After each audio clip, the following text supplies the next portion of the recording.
Vagina Happy Fact. This is from Woman, an Intimate Geography by Natalie Auger. The clitoris is pure in purpose. It is the only organ in the body designed purely for pleasure. The clitoris is simply a bundle of nerves, 8,000 nerve fibers to be precise. That's a higher concentration of nerve fibers than is found anywhere else in the male or female body, including the fingertips, lips, and tongue. And it is twice the number of the penis. Who needs a handgun when you've got a semi-automatic? This monologue is based on a woman who had a good experience with a man. This is how I came to love my vagina. It's embarrassing because it's not politically correct. I mean, I know it shouldn't happen in a bath with salt grains from the Dead Sea, Enya playing in the background, me loving my woman's self. I know the story. Vaginas are beautiful. Our self-hatred is only the internalized oppression and hatred of the patriarchal culture. It isn't real. Pussies unite. I know all of it. Like, if we'd grown up in a culture where we were taught fat thighs were beautiful, we'd all be pounding down milkshakes and Krispy Kremes, laying on our backs, spending our days thigh expanding. But we didn't grow up in that culture. I hated my thighs, and I hated my vagina even more. I thought it was incredibly ugly. I was one of those women who had looked at it, and from that moment on, I wished I hadn't. It made me sick. I pitied anyone who had to go down there. In order to survive, I began to pretend there was something else between my legs. I imagined furniture. Cozy futons with light cotton comforters, little velvet settees, leopard rugs, or pretty things. Silk handkerchiefs, quilted pot holders, or place settings. I got so accustomed to this that I lost all memory of having a vagina. Whenever a man was inside me, I'd picture him inside a mink-lined muffler or a Chinese bowl. Then I met Bob. Bob was the most ordinary man I ever met. He was thin and tall and nondescript and wore khaki tan clothes. Bob did not like spicy foods or listen to Prince. He had no interest in sexy lingerie. In the summer, he spent time in the shade. He did not share his inner feelings. He didn't have any problems or issues and wasn't even an alcoholic. He wasn't mean or unavailable. He wasn't self-involved or charismatic. He didn't drive fast. I didn't particularly like Bob. I would have missed him altogether if he hadn't picked up my change that I dropped on the deli floor. When he handed me back my quarters and pennies and his hand accidentally touched mine, something happened. I went to bed with him. That's when the miracle occurred. Turned out, Bob loved vaginas. He was a connoisseur. He loved the way they felt, the way they tasted, the way they smelled, but most importantly, he loved the way they looked. He had to look at them. The first time we had sex, he told me he had to see me. Right here? I said. No. You, he said. I have to see you. Turn on the light? I said, thinking he was a weirdo and freaking out in the dark. He turned on the light. Then he said, okay, I'm ready. Ready to see you. Right here, I waved. I'm right here. Then he began to undress me. Oh, what you doing, Bob? I said. I need to see you.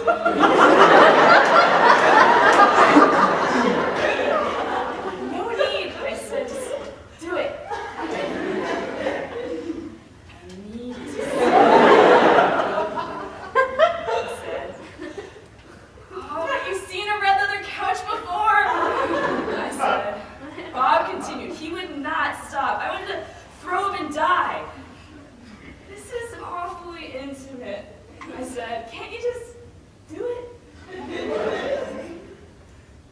No.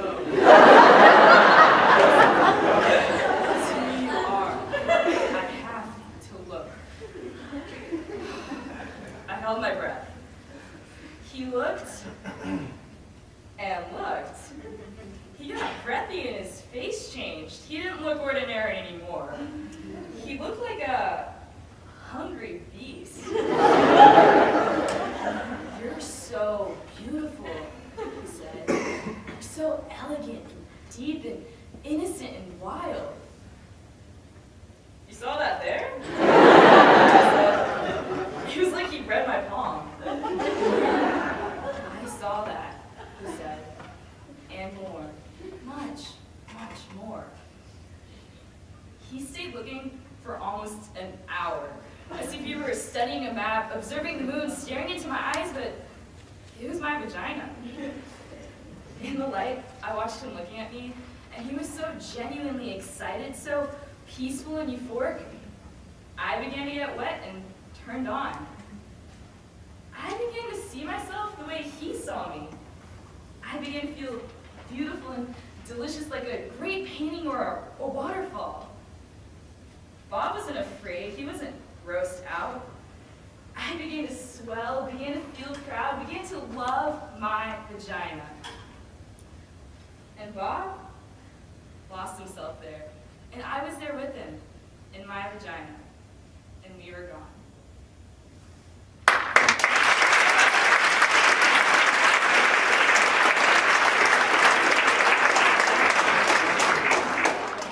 This is a not-so-happy fact, found in UNICEF's 2005 report, Female Genital Mutilation and Cutting, a Statistical Exploration.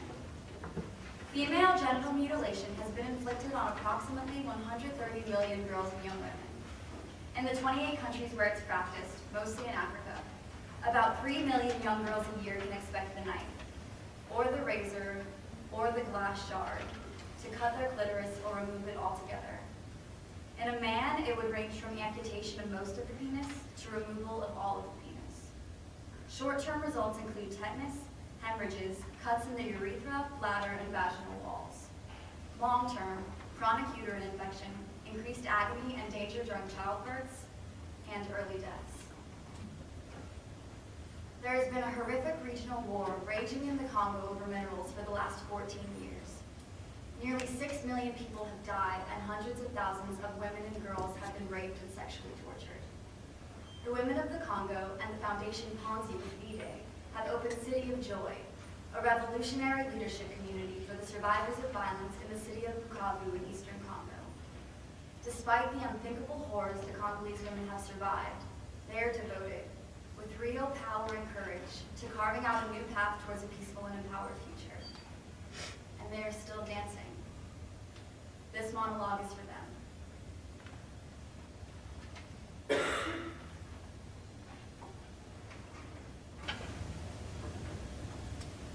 What if I told you I did not have a vagina? It's gone. It's hard to describe what is there. It's not an organ, exactly. It's something the doctor made. It's something he put there when I was asleep.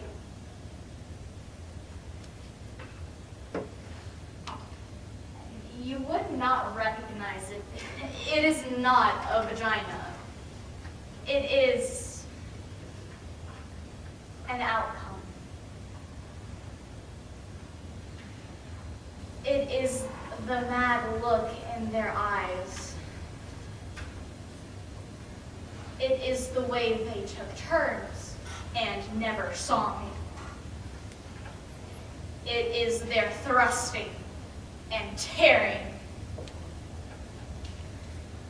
It is my daughter and husband being forced to watch.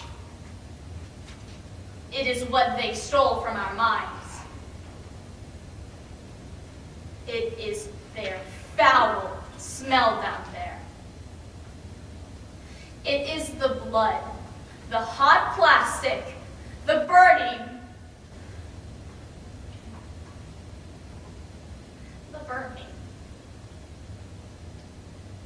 And there are many of us, thousands mutilated, clothes cast out.